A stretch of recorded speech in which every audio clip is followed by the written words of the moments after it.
السلام علیکم ورحمۃ اللہ وبرکاتہ۔ امید کرتا ہوں کہ آپ سب لوگ خیریت سے ہوں گے۔ اللہ پاک آپ کو خوش رکھے، شاد و آباد رکھے۔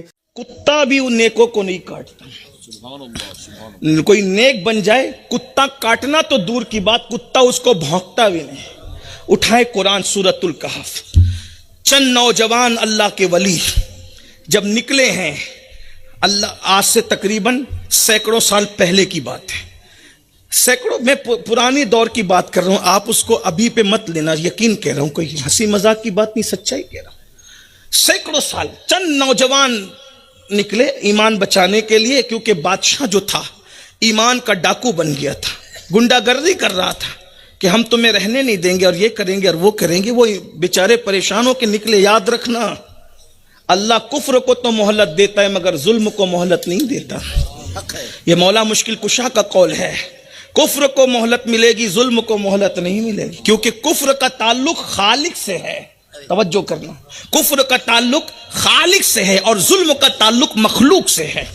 قدرت بے نیاز ہے، قدرت بے نیاز ہے۔ نوح علیہ السلام کی قوم کو 1000 سال تک مہلت دی، کفر کرتے رہے، لیکن جب نوح پہ پتھر برسے ظلم کیا، پھر ان کو ڈبا دیا۔ دیکھا، قوم صالح کو سینکڑوں سال کی مہلت ملی جب تک کفر کرتے رہے۔ اونٹنی کی کوچے کاٹی، ظلم کیا، مخلوق ہلاک کر۔ ظلم مت کرو، اس نے ظلم شروع کیا۔ وہ ایمان بچانے کے لیے چھپ کر جا رہے، پیچھے پیچھے کتا رات میں ان کے پیچھے لگ گیا۔ انہوں نے کبھی کتے کی عادت بھونکنے کی ہوتی۔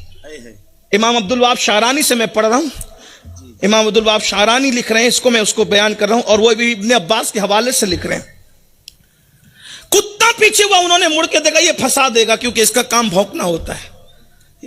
پتھر اٹھایا مارنے کے لیے پھینکا تو کتے نے اللہ والوں سے بات کی، اللہ والو میں کتا ضرور ہوں لیکن سب پر نہیں بھونکتا ہے، اللہ والوں پر میں نہیں بھونکتا۔ توجہ فرمائیں، غور کیجئے، یہ بات ہے میرے بھائی۔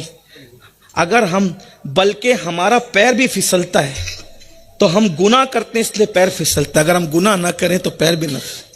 داتا صاحب رحمت اللہ علیہ تو یہاں تک لکھتے ہیں کپڑے بھی ہمارے میلے ہوتے ہیں تو گناہ کی وجہ سے، اگر ہم گناہ نہ کریں تو ہمارے کپڑوں پہ دھبے بھی نہ لگیں۔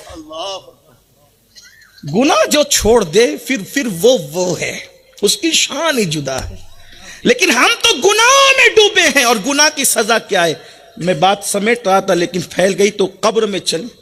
ایک بزرگ خود فرماتے ہیں کہ کفن چور میرے پاس آیا اور آنے کے بعد اس نے کہا حضرت میں توبہ کرنا چاہتا ہوں، کیا توبہ کر سکتا ہوں؟ کہا توبہ کا دروازہ تو کھلا ہوا ہے، سب کے لیے کھلا ہے، توبہ کا دروازہ سب کے لیے کھلا ہے، جو کرے، کافر کرے، مومن کرے، فاسق کرے۔ اور ایک بات یاد رکھنا، توبہ جو کرے صدق دل سے اللہ اسے معاف کرتا ہے۔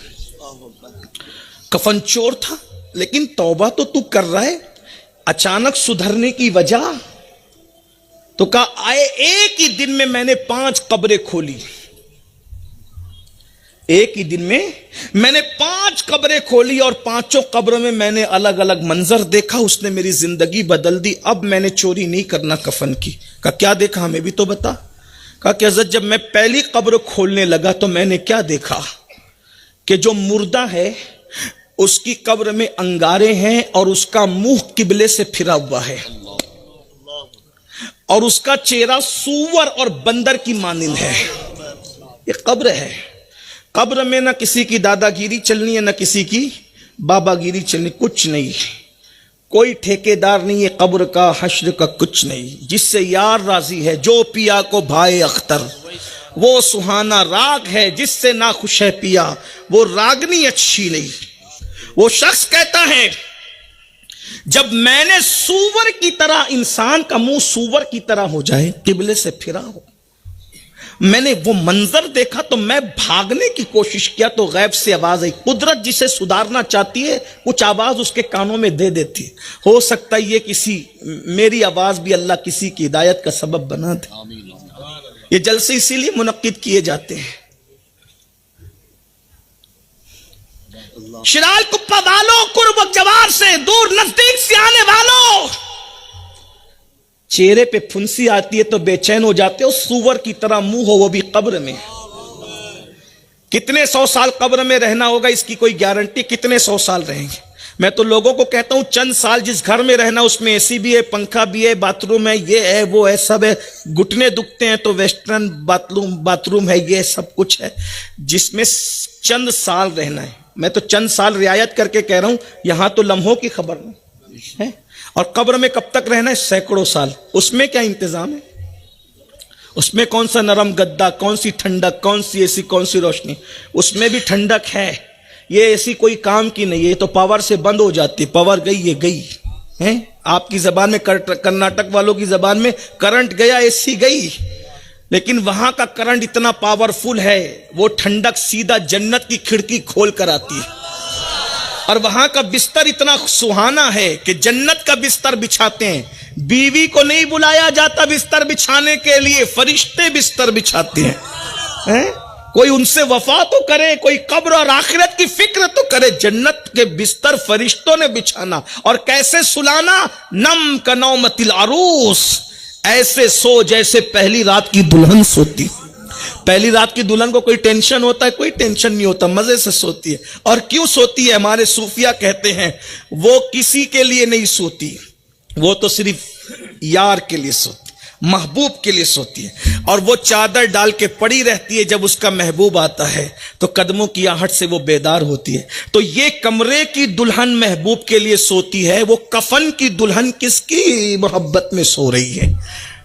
تو میرے امام کہتے ہیں قبر میں لہرائیں گے تا حشر چشمے نور کے, جلوہ فرما ہوگی جب طلعت رسول اللہ کی. اور آسی غازی پوری کہتے ہیں آج پھولے نہ سمائیں گے کفن میں آسی, قبر کی شب ہے کس گل سے ملاقات کی رات. اور تاج الشریعہ کہتے ہیں آپ کی طلعت کو دیکھا جان دی, قبر میں پہنچا تو دیکھا آپ ہیں. کوئی وفا تو کر کے دیکھے ان سے. بہرحال وہ شخص کہتا ہے, وہ جوان کہتا ہے اپنے مرشد سے کہ حضرت میں نے دیکھا اس کا منہ سور کی طرح, چہرے قبلے سے پھرا ہوا ہے, آگ بھڑک رہی ہے. ساری امت حضور کے قدموں کے قریب ہو جائے. اسی لیے یہاں ہر سلسلہ موجود ہے, ہر برادری